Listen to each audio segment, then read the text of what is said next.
It gives me great pleasure to introduce this morning's distinguished speaker, Mr. Emmanual Benton. I first met Emmanuel, then known as Manny, 22 years ago, when he came to Brentwood School to join my son Will's 9th grade class. My son Will is here today, he's right over here, and he came to hear from his old classmate. I was a part of an organization at the time, the Center for Educational Opportunity, that helped place Emmanuel at Brentwood. He might have been the very first student that we placed in that program. As we always say at Ready to Succeed, opportunity changes everything, and it did for Emmanuel. He became a star artist, athlete, and student at Brentwood School. After a bit of a checkered previous school history, which he may or may not share with you today. In all my time as an educator, I have never seen any young person blossom in school like Emmanual Benton did. After graduating from Brentwood, Emmanuel attended Hampton University in Virginia, a historically black college, where he continued to be an outstanding student. He obtained his bachelor's and his MBA degrees in just 5 years. He is currently the Senior Manager of Business Intelligence, Audit, and Analytics at Verizon Corporation in the Washington, D.C. area. He is both married and the father of 3 children under 5 years old. The latter being perhaps his only major lapse of judgment in his adult life.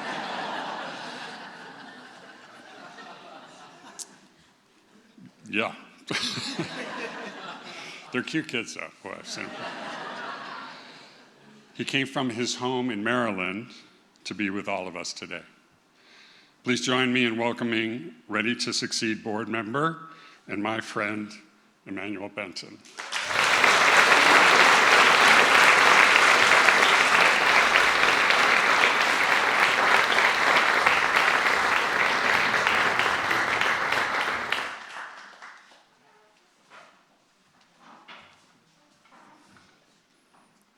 I'm one of those finance guys, so.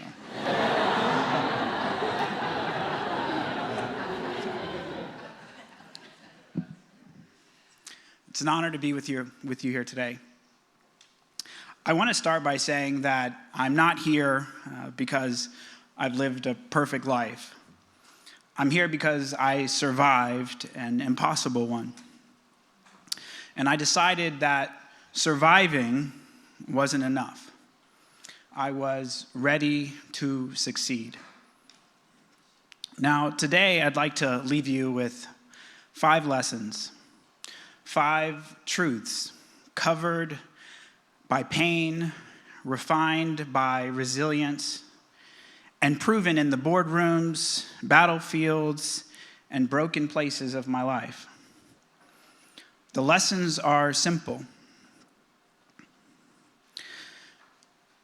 They're not easy, and I hope that these lessons stay with you long after the applause fades. Number 1, resilience is a choice.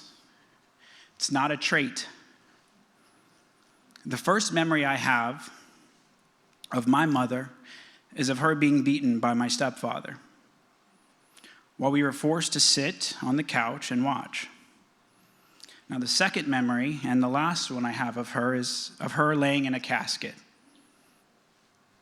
As I pulled myself up onto that casket to see her face, and I whispered, "Mom, get up." She passed when I was only 3.5 years old, addicted to drugs, trapped in pain, and gone far too soon. My biological father was also addicted to drugs, and he disappeared from my life. During those years, we lived in motel rooms and instability. After my mom's death, I was adopted by my 23-year-old aunt.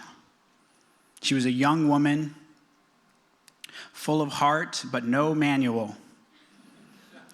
She stepped into the storm and became a shelter for me and my older siblings to weather the storm. My two younger siblings, the children of my stepfather, remained in his care. And after adoption, we continued to see him and my younger siblings during holidays like Thanksgiving or Halloween or Christmas. What was supposed to be family time became something so much darker. Behind closed doors, he had his way with my sister until she was 16. She never told anyone because of what he threatened to do to us if she told anyone. I asked her how she got through it. And she said, Emmanuel, I just closed the door, closed my eyes, and I danced. My sister was a beautiful dancer. Her survival, that was her resilience. My brother was born with neurofibromatosis. It's where tumors encapsulate your body. He lived in Children's Hospital for almost 8 years of his life. He had steel bolts going through his bones to promote healthy growth. His leg was eventually amputated, but he survived the worst of it. He never gave up. Kids bullied him in unimaginable ways, so I fought them. I became a bully of bullies.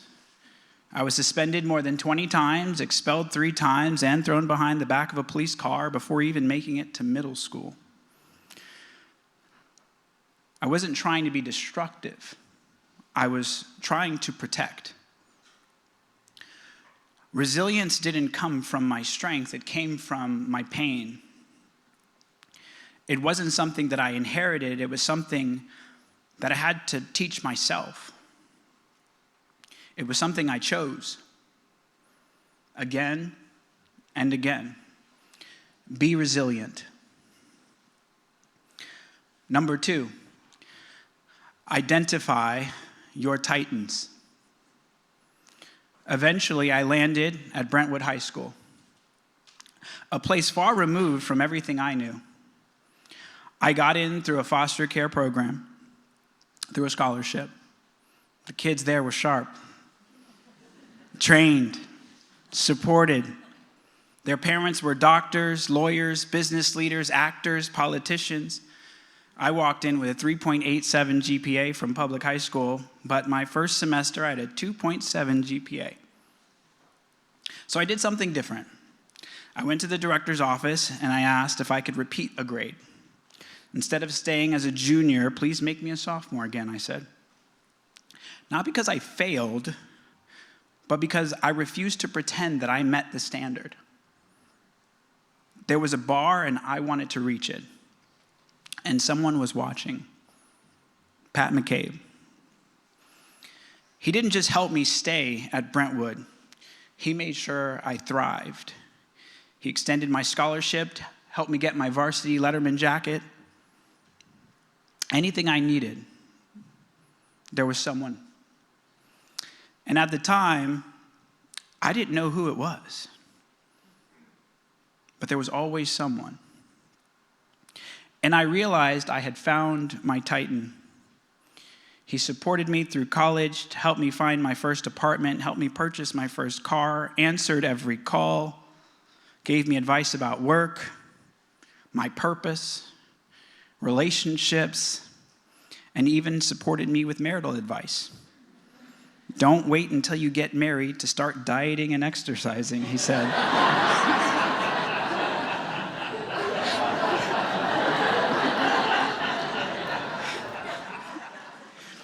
So I want to say this clearly. Thank you, Pat. If not for you, my family wouldn't exist, right? My son, Carter, and Cameron, they wouldn't exist. My daughter, Callie, wouldn't exist. I never would have met the love of my life, Christine. I wouldn't lead teams at Verizon, AOL, Yahoo, PricewaterhouseCoopers. I wouldn't have the ability to live the life that I have now. You gave me a shot. And more importantly, you never let go. You didn't just open the door. You lit the path and you walked it with me. So maybe you'll find your Titan. And when you do, honor them. And when the time is right, become one. Become a Titan. Take the risks. That's my third point. Take the risks. Even when you're not ready.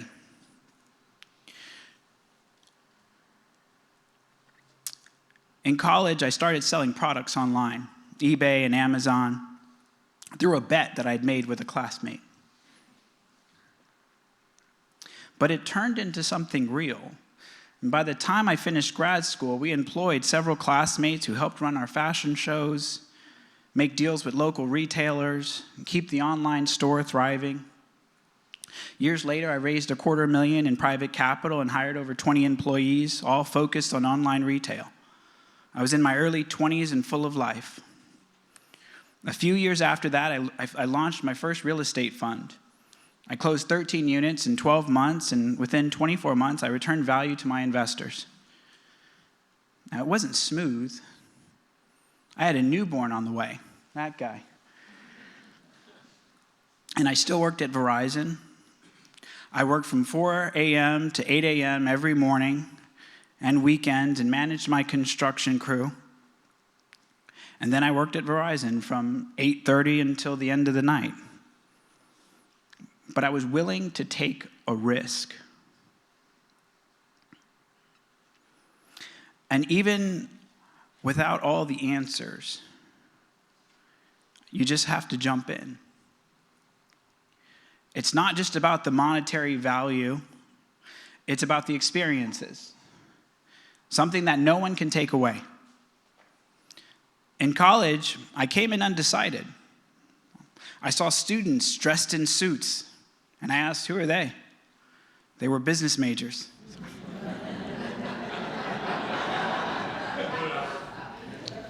So that's what I became. I wanted to be a consultant. PricewaterhouseCoopers, PwC, they were hiring right out of college. So I figured, let me just become one. I learned fast, I became billable, solved business process challenges faster than most. They flew me across the country, and I hadn't seen my home in months. I put my clothes in dry cleaners, but I wasn't complaining.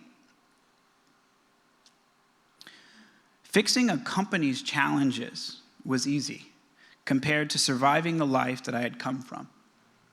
So take the risk, especially when you don't feel ready. Your life is proof that you can take the risk and succeed. The risks you take today may become the life that you thank yourself for tomorrow. Number 4, be a fixer, not just a follower. At PwC, I became a fixer. When processes were broken and teams overwhelmed, they sent me in. I moved to AOL, then to Yahoo after the merger, and then Verizon through acquisition. And through those transitions, I led operational audit teams, technology audit teams, data science teams, and now a director at a very early age. When the challenges seemed too great, send in Emmanuel and his team. I build what's next. I challenge what's broken. I fix, I lead, I empower people to work more than for just monetary value. But all of that began with a prayer that I would whisper as a child. Dear God, make me a bird so that I can fly far, far away from here. It's from the movie Forrest Gump. But for me, it was more than just a quote. It was a shield. It was a hope. It was my way out. Just for a moment, I wanted to be lifted away from trauma. And now I realize that I wasn't just made to fly away. I was given wings to fly into brokenness, to bring order, to create clarity, to lead. Leadership is not about titles. It's about purpose. Be a fixer. The world has enough followers. Number 5, and this is my final one. Keep moving. Senior year, I was ineligible to play football in high school. It was supposed to be my year, my moment, but it was taken away. So I picked up a paintbrush. Instead of a baton and running around the track, I raced with color. I created, I expressed, I moved. My sister, she danced. Me, I painted. My brother endured, me, I defended. None of us stopped. That's the lesson. Keep moving always. Cry, pause, rest, but don't freeze. Your past will try to pull you back. It'll lie to you and tell you that you're still broken, that you're stuck, and that you're not enough. But you are. You are wings in motion. And wherever you go, go with hunger, go with healing, go with movement. And in closing, this isn't the end, this is the beginning. It's your lift off. So let me leave you again with those 5 truths. Choose resilience, even when it feels impossible. Identify your titans, or become one. Take risks, even before you're ready. Fix what is broken. Don't just follow. And above all, keep moving. To every graduate listening, you were born to fly. So soar, go far, go high, and never look back. Thank you.